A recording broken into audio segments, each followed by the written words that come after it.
Hey guys, how you doing? Ron Raymond here from the Raymond Report with tip number 23 of our 30 tips in 30 days, Dog Days of Summer series here in July. Hopefully you guys have been enjoying those tips. As always, don't forget, subscribe to our channel by tapping that notification bell in the top right hand corner or hit the subscribe button below this video if you are using a mobile device. Alright, tip 23, trust your sports betting instinct, your sports gut. And what exactly is your sports gut? And it's when you make a snap decision on a sports betting event, right, before a game. And it's often been said that your gut feeling is often referred to as your second brain. I don't know about that, but I do know that when you do have a snap decision to make, or you have a gut feeling, and it's just based on intuition, right? So you see something and your memory bank says, you know what, I remember a certain situation like that, and then you go pull it, and then next thing you know, you're probably right. How many times have you handicapped a game and you said, man, I don't know, I got nothing to base this on but my gut feeling? Or even after a game, it's like, man, I should have trusted my gut feeling, right? It's but how do you use that into sports handicapping? And I'm going to show you some things that an exercise here at the end that you can use when you are doing your sports handicapping on a daily basis. All right, so I did research some of the facts finding here, and I went to some of the experts in the field just to before we get to the exercise, just to really see how the brain works when it comes to gut feelings. And I went to the experts, none other than Malcolm Gladwell, and also I got a quote from Mel Robbins off her website, and it's the 5-second rule. And I thought it was pretty interesting, and it goes like this. The 5-second rule is simple. If you have an instinct to act on a goal, or say a bet, you must physically move within 5 seconds or your brain will kill it. So it's like paralysis by analysis, right? If you overthink something, then it doesn't really end up in a good situation for you. And I'll give you the analysis, paralysis by analysis, meaning at the end of this segment right here. But going to Malcolm Gladwell's book, Blink. A lot of good quotes in this book. Now, obviously, I can't use them all, for many reasons, but I did take out some of his best ones. And number one, in any order, it's not just ranking 1 to 10. This is from just any order. In Malcolm Gladwell's fascinating bestseller, Blink, he describes many situations where you do your best thinking when you don't think at all. But he also shows plenty of scenarios where your instincts are way off, right? So how many times you handicap a game, you say, oh, like that team, and you don't even think about it, right? It's just based on your gut instinct, and this is why it's so important to watch games, right? And fill up that memory data bank. Your subconscious, like if you read the book Think and Grow Rich, there's an excellent chapter in there about subconscious and how it records everything, and how marketing and people use it all the time for marketing purposes. But you're always recording. Your brain is always recording something. What does the research say? How do you know to trust your gut and when not to? Sometimes you feel it and sometimes you don't, right? 3, you can trust your intuition sometimes. Yeah, I believe that. You make up your mind about someone in 100 milliseconds, literally, and often you are right. And you know what? This, I don't know if this has anything to do with it, but it's true though. Well, I always say, you want to brighten up a room, walk in with a smile, and you'll see the difference that you'll have. The people will, not that they're going to judge you, but the outlook that they'll have on you will be a positive one, just by putting on something easy, like just entering with a smile, right?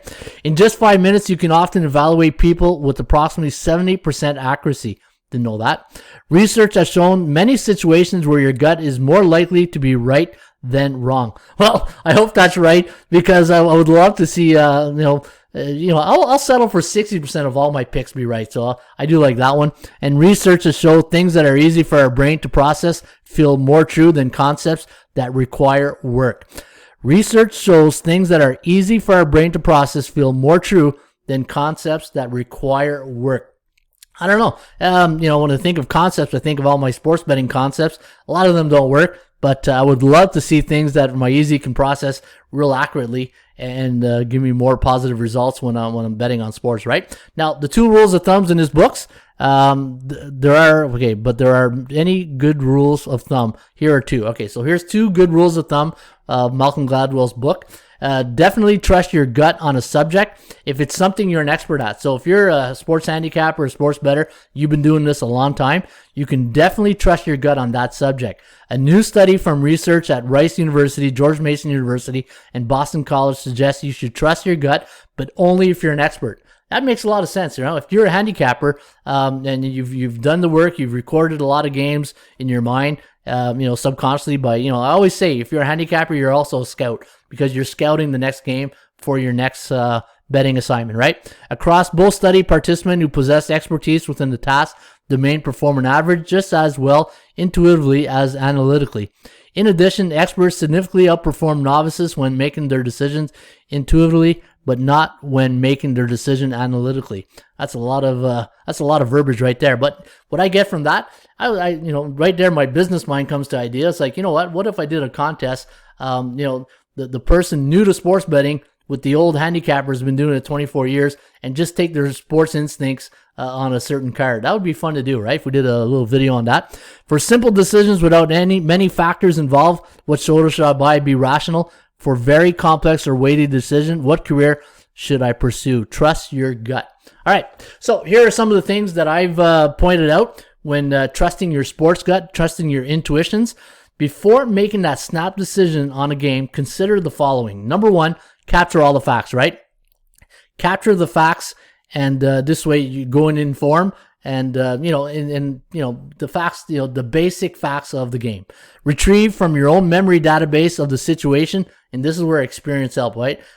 You got to watch games. I feel the more games you watch, and depending on what sports you really handicap, either baseball is a lot of baseball games to handicap and watch, right? But if you can watch as many games as you can, it only gets you better, because as a football coach, and the way you be successful is you watch film, right? And that's one thing we always say: do you watch film? And if you watch film, it's the same as watching games, because now you're recording situations, and you're also you're scouting certain players, certain positions, and that could help you down the road when you are ready to make another decision on a betting event.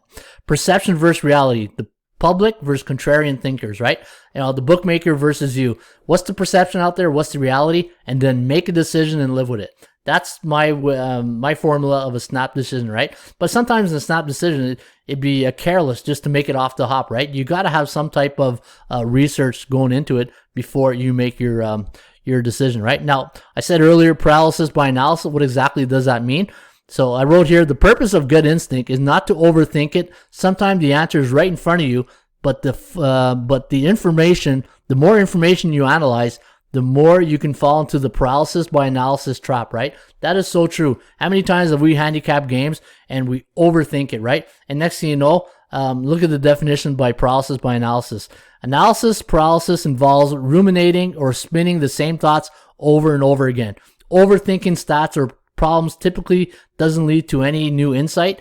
Continuing to analyze possibilities when you already feel fatigued and overwhelmed is what eventually triggers the paralysis or inability to decide, right? And this is what I mean. Sometimes less is more. And who knows, maybe the gut instinct of handicapping is probably one of your best ways to handicap sports, but you still got to do the research. And that's why my 4 points right here: capture the facts, retrieve from your own database, perception versus reality, and then make a decision, live with it, right? So don't overanalyze. Now, here's my exercise that I'm going to share with you guys. So I'm going to use my website here, the tip sheet, and try this. The next time you handicap a game, before you handicap a game, do this.